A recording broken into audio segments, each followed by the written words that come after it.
Welcome back everyone, this is MandoAllday, back to another video, and in this video, I'll be doing an overview of Power Girl. This is Power Trip, the trade paperback. I'll be talking about a little bit of the story, the art, and of course, if it's worth your purchase or not. Before we get started, make sure you hit the subscribe button to not support channel, but to keep up to date and watch videos like this. So, let's take a look at front of the book. The spine, the back, and with the trade paperback, what you see is what you get, but I'll show you the full image on there if you want to see that. All right, now let's take a look at what's inside. So what is this book about?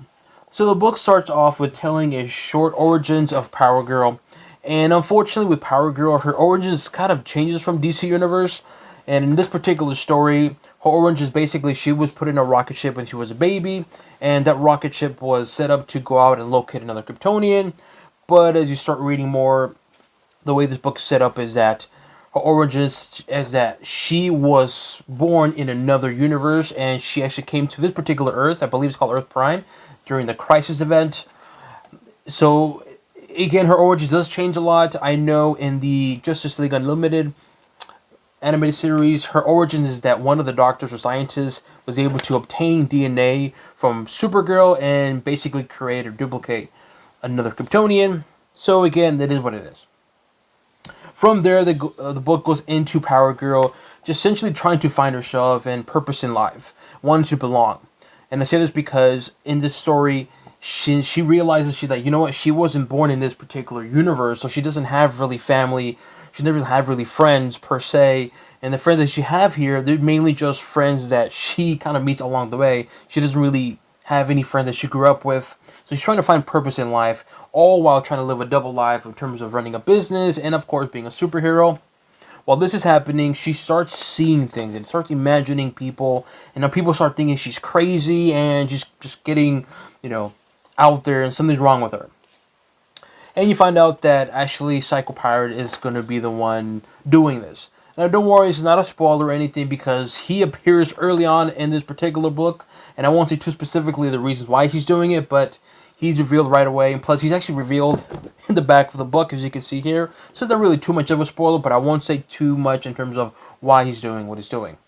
And as the story progresses, Ultra Humanite appears and wants to capture Power Girl for a specific reason and use her for a specific reason, in which I won't talk about because if I do, I will spoil it. And so essentially, he is the main villain of the whole entire book. Is Ultra Humanite trying to capture Power Girl and use her for a particular reason, which again I won't spoil or anything like that. And throughout this whole book, it does have little short stories while this is going on in terms of the Ultra Humanite. There's some stories on here where Power Girl, like I said, is trying to live a double life, where she's trying to run a business, live a normal human being life, but also being a superhero. One of the stories on here is that she's actually being stalked by, I won't say too much, but there's a random person taking pictures of her where she's getting undressed, which is weird, but it's funny. There's another story where a random guy from like 3 or 4 galaxies away wants to meet with Power Girl, seduce her, and basically wants to mate with her. It sounds crazy, but it is, but I really like the story. There's another story as well, too, where these essentially 4 brats want to go out, have fun, and explore the other galaxies. And again, I won't say too much, because I'll spoil it. So there's some short stories in between there, but the main gist is going to be Ultra Humanite wants to capture Power Girl and use her for a specific reason. And again, I won't talk about too much. But that is the gist of the story, or the book, I should say. And I gotta say, I really, really like it. Does it sound weird what I just said? Absolutely. But that's the fun part of it. The fun part is just seeing all these random people, random stories. Like I said, she's getting stalked, which I know stalking is not funny, but in this particular story and how it's set up, it's kind of funny. It's like, okay, kind of, I can't say too much because I'll spoil it, but it is kind of funny. The other story where a random guy's trying to seduce her, again, it sounds wrong, but in the context of this book and how it's written, I guarantee you, if you read it, you're going to be like, okay, this is kind of clever, and it just goes on, and it just gets weirder and weirder, but it's fun. And I dig this whole book, man. I think this book is fun. Is it serious? No, there are some moments, but this is just supposed to be fun. Just really exploring more of Power Girl, her strengths, her weaknesses, but more importantly, her vulnerability. And that's what I like about this book, because it really does show her how she's really vulnerable. like in the outside, she comes off very strong, and obviously she looks strong, definitely sexy because, well, I mean, come on, you know. But it really does show her true character, how she really feels out inside. And as I mentioned, she feels like she doesn't belong in this earth. She doesn't have family. She doesn't really have anyone. She's not really a Kryptonian in this particular earth, so she can't really relate too much with Superman. And so she kind of feels by herself. She's trying to adapt, be human per se, while meanwhile being a superhero. And what I like about it is you really, really see her vulnerability side.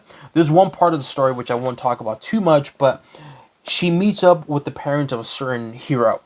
And these parents are very affectionate, very loving and caring, very huggy. Like they're really, really, really like happy family. And she's not really used to that. She doesn't know how to react to that. And at one point in that part, she kind of feels disgusted. Like, wait a minute. Why is this person hugging me for so long? This is awkward. And she doesn't know how to take that.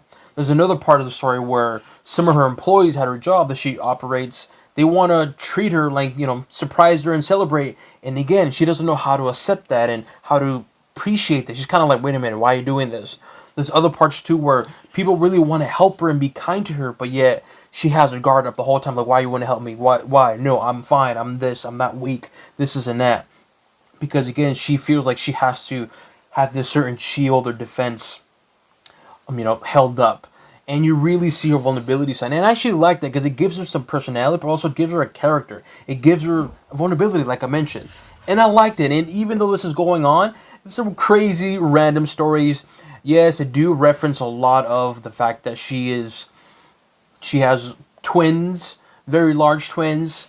If you don't know what I'm referring to, I mean, it's quite obvious, like her big breasts, basically what it is. They do reference it on here quite often, make a joke out of it, but the jokes do land because it's not joking, every other page, it's like every so often. And I think the jokes on here are perfect because there's moments on here it's very serious, very straightforward, and then a joke comes, and when that joke comes in, it's perfectly timed. And especially with the whole like she's very busty, and they do explain on here the reasons for that hole in her chest, which I won't talk about it because I'll give it away. And I think that reason they try to explain she has it, I actually like it. It's there's meaning to it. I don't want to say too much, but like I said, I think this is a fun story. Do you need to have prior knowledge? Not really. I literally just got this book because it was 50% off, and I read it from beginning, middle to end. I enjoyed it. You're perfectly fine. If you want to know more about Power Girl, not only her strength, but also just her personality and character, this is it, man. You'll have a really good understanding of Power Girl and her character and her personality. The pages do have matte paper, which is, I think it's fine. I think particular story is fine. I wish it was glossy because I think the color would have popped more, but to be completely honest with you, after reading all of it, with this particular art style, very cartoony, I think the matte paper is fine. Because throughout this whole book, there really wasn't any art piece where I was like, holy, this is crazy. It's just very cartoony, clean looking. So there's that. The pacing of it is between average to sometimes above average, but mainly it's going to be average in terms of the pacing. But like I said, man, this is a fun book. It's easy to read. This is a great book for those who want to know more about Power Girl. But like I said, it's just a fun, simple to read, easy story. It can be immature per se sometimes, especially when they talk about her boobs. It is kind of funny, but I mean, it's there. You can't really unsee it. Like, it's there. And I think there's one part too. Let me see if I can show it. There we go. I mean, they mention it, and it's really obvious, and they talk about it. But the jokes on here regarding her busty self are pretty hilarious to me. But overall, though, what do I think about Power Girl Power Trip trade paperback? I give it a thumbs up, man. I had a really good time with it. And no, not because she's busty, because the story itself on here, the main story, I think it's fine. It does make sense of Ultra Humanite and what he wants to do. But the stories in between that match the tone of the character and, of course, the character arc. Because, like I said, she really wants to define herself. She really wants to know what's her purpose in life. And you see her struggle with that. Also see her struggle with other people and all this so forth. And I think they wrote Power Girl really well, and I really enjoyed it. So to me, Power Girl Power Trip, thumbs up for me. Let me know what you guys think. Have you read this book? Do you plan on reading this book? Leave it in the comment section below. As always, make sure you hit the subscribe button, not support channel, but to keep up to date and watch videos like this. That includes an overview of Power Girl, Power Trip, the trade paperback, and on to the next one.